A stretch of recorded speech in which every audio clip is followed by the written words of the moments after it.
So Nora tried to go completely bargain bin rip off Super Saiyan, and then of course you have the Aesops who apparently were holding back in their first fight. Well, not only that, but Penny apparently just miraculously knows how to use the maiden powers right off the bat, and then Marrow, because Marrow's semblance was completely retconned. Oh boy, yep, that's RWBY in a nutshell.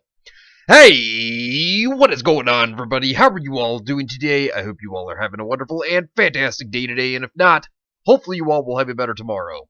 So RWBY Volume 8, Chapter 3. We're going to get into this whole entire chapter. We're going to go over it. We're going to see if it was better than Chapter 2 and Chapter 1. Just wanted to say that this is a little late, and, had a few things that's been going on within the past few days.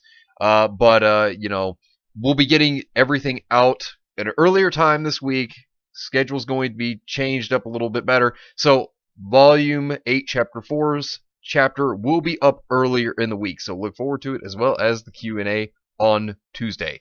So without further ado, let's look into this. So the chapter starts off with everybody finding out that Weiss is not dead because Nora killed her last chapter. Oh god, I mean, seriously, that's basically what happened. She just kind of shot her through the chute. But think of this as, though, is that this scene is pretty bad because the animation here is cringe. Like, this is like maximum cringe.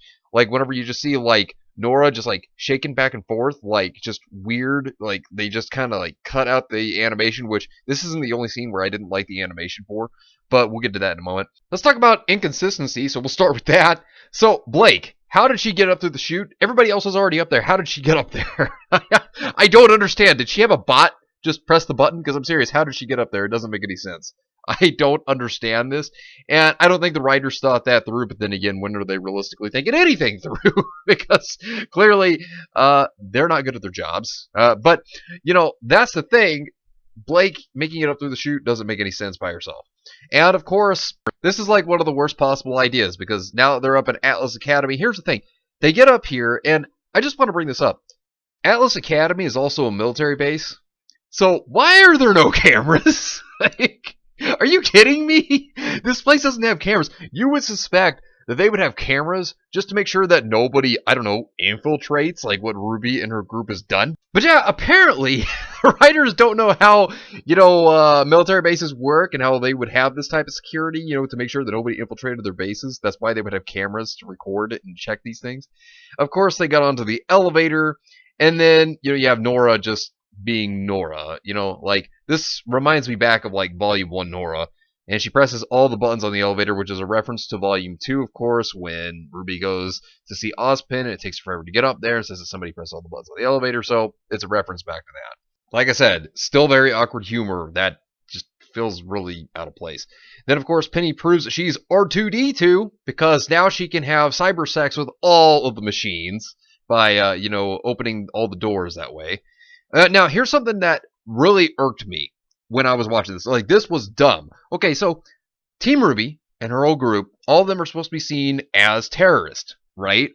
So, wouldn't you imagine that when Penny were to put her finger in there to, unlock the door, wouldn't you think that, well, since she was using Pietro's passcode, wouldn't you think that they would have been like, no, because he's betrayed our country. Lock him down. Lock him out. Wouldn't you think that they would lock him out? And then, of course, if they were to see that going on, they would then try to go and find out where he's at so they could arrest him? I mean, wouldn't you think they would... Like, what is with this? Like I said, things are dumb for the plot. Like, they are dumb for the plot. Wouldn't you think they would crack down and be like... Well, we gotta just shut this guy out. If he tries to come into our compound, or if he tries to come into the base, well, he could try to steal something or hack into anything. We gotta get him out. Wouldn't you think that they would actually have already just locked him out of the system? And mind you, this is a military base. Atlas has the worst military. If this is how bad it is, like, they have the worst military then. And, of course, they finally explain after 8 long years. They have finally now explained RWBY semblance and how it exactly works, like by a science now, which apparently she breaks down her molecular structure to be able to morph into rose petals, and, then she can actually do the same to others, which Penny figured out a strategy, which RWBY has done with Nora back in Volume 4. I mean, why doesn't RWBY remember this? Hell, why does Nora not even remember this? Like, they had a combo attack on a Geistgrim, for God's sake. Like, how did neither of them remember that she could do this? I mean, my God, it took them 8 long years to explain the semblance. You can tell the writers had no idea what they were doing. Like, they just didn't know, and they didn't care. And then finally they're like, oh, well, let's finally explain it. Oh, God. Good Lord. But not only that, but the humor. Okay, I want to talk about this for a minute. Of course, you can see right here that this poster is a reference to Jaws. But think about this is like, if you were to take this humor out of context, it'd be decent. Like, it'd be okay. But the thing of it is that, it would work in more of a setting of like volumes 1 through 3, but the dark tone that they've been trying to set for like volume 8, it doesn't really work. It just feels weird. Like I said, out of context, it works decently, but the way it is, it just doesn't feel like it fits at all. And then there's Penny hacking the computer. For one, you'd think that she'd be able to do it by herself. And two, Pietro's been smart enough, smart enough, to put a remote access in her so that she can be controlled by somebody. Yeah, no, it's not like there's a plot to hack Penny or anything. They're totally gonna hack her. And then Blake, because Blake always has to bring down the mood for everybody. I mean, seriously, if anybody was excited and happy about anything, Blake would find a way to be able to make you depressed. So she goes on about how Ruby and Yang have never seen them fight like this before. Oh God, it's so bad. It's like relationship breaking. It wasn't even a fight. I mean, seriously, let me ask this question as well. After all the time that they had spent together when they were a Beacon, you mean to tell me that not one time these siblings have fought? Not once. Yeah, that's a bit hard to believe. Not only that, but it's not like the disagreement that the two of them had was like relationship breaking for them as sisters. Like, you gotta be kidding me. This is so dumb. At least Weiss was there to be like, well, siblings fight, because she was talking about how sometimes they have their differences, but they make up. At least Weiss understands, at least she's not that dumb like Blake, who makes mountains out of molehills. I mean, my God, Blake. And then, of course, Nora has an existential crisis because Ren's not there, because she feels like she doesn't know who she is. See, here's the problem with this, and this is what I don't like. I really didn't like this scene. This scene really actually kind of angered me a bit, because this is just forced drama. What they're doing here with this is that, look at Ren, look at Nora. So, in the backstory with Ren and Nora, what happened? Ren's family died, Nora was already an orphan, their village was destroyed, and they gave each other a purpose because when their village was destroyed, they had nothing. They had each other, which they completed each other.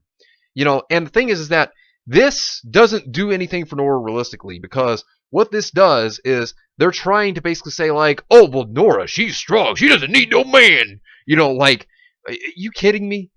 And not only that, but if they're to have a conflict between Ren and Nora, wouldn't you think that philosophy would actually be a thing? Like their take on Atlas and Mantle and all that? I mean, seriously, this just sounds terrible. Like, I don't like this.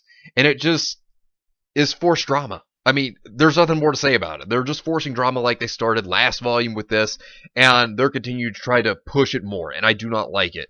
And, talking to Blake of all people for advice. Let me put it like this. That's a joke. Because she is nothing more than a joke. And let me go into this as well, okay? Big thing with Nora. There's no reason to really have this plot for her. And you're probably thinking, well, why is there no reason for this plot? Well, the whole thing back in Volume 4, their backstory, Ren and Nora. I mean, like, look, their whole entire conflict was solved. I mean, yeah, you had Ren, who was very upset over what happened with Kuroyuri and how the Nucleave destroyed it. And it also was something that bothered Nora. I mean, you saw it more so with Ren, but you get my point. Thing of it is that their demon was the Nucleave. That was the thing that was the beast of their past that they had to fight and overcome. This is the very demon that they had to conquer, and in the end, of course, they do. But the thing of this is that this is what brought them together, and this solved their conflict. I mean, seriously, all this trash is going on now sounds like some kind of like Twitter drama or some kind of like Tumblr drama. Like, it is trash. And what's going on with Nora here, I don't see any reason for it. I really just don't, because like I said, the conflict for her character as well as Ren's was solved. There's no need for this drama. It doesn't need to be here. I just feel like it's a waste of space. I really do. Now, when it comes to the Aesops, this infuriated me. Okay, let me explain why. So the Aesops, when they show up, of course, the music's evil, but they state to Team RWBY that they held back against them when they were fighting them. Are you kidding me? Why would you hold back against this team that was labeled as terrorist to the kingdom that you live in? The military that you fight for. Why would you hold back? You see what I'm saying? Like, that makes absolutely no sense, and it is absolutely ridiculous. like I said, this excuse is terrible. This is like one of the worst damage control excuses I think that I've heard the writers try to come up with to state why someone lost or something like that. Like, that was horrible. And then, of course, Team RWBY, tried to state that, oh, hey, look, you're ready to get beat again. Like, Weiss is so humble when she's only beaten, like, one human-like being, which was Marrow. Like I said, virtue signaling to victory. I mean, seriously. This is ridiculous. And them getting caught, I don't feel bad for them. I really don't. I don't feel bad for them. But, of course, they got pushed away. And then this fight with Penny happens. Now, let me explain a few things. There's a few reasons why I don't like this fight. Let me go into my reasons why I don't like this fight. For one, we got to look at Penny, because Penny has, just keep this in mind, she has just become the maiden, right? Well, basically what they do with her here is they basically Mary Ray Sue her.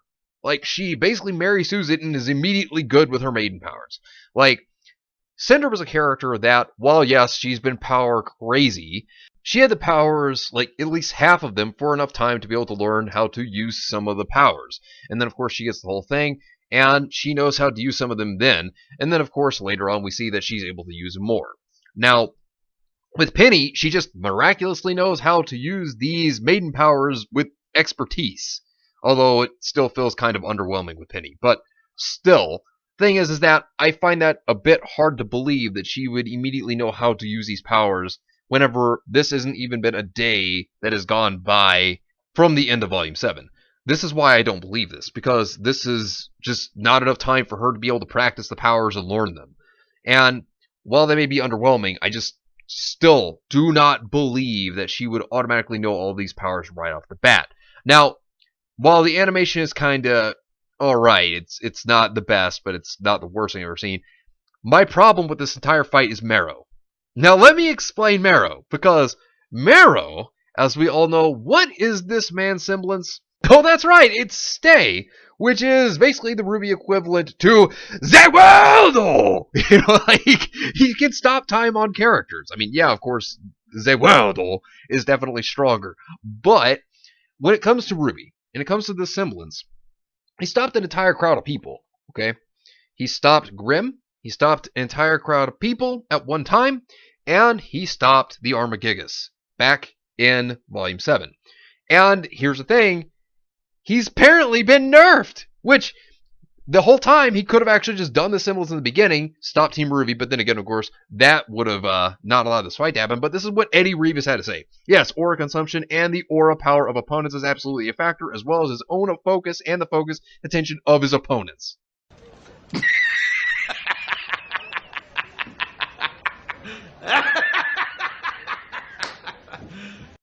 Yeah, I'm not kidding. They have already gone through damage control just a couple days ago.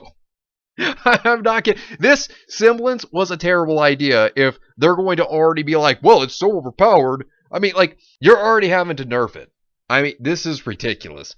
And the thing of it is that whenever it was introduced, what they could have done, this would have been the better way of doing it, you wanted to have it be a bit weaker. Well, when this semblance was introduced last volume, what they could have just done was, oh yeah, it depends upon this. This could have been the factor. Could have been like, well, he can only do it on like one thing at a time.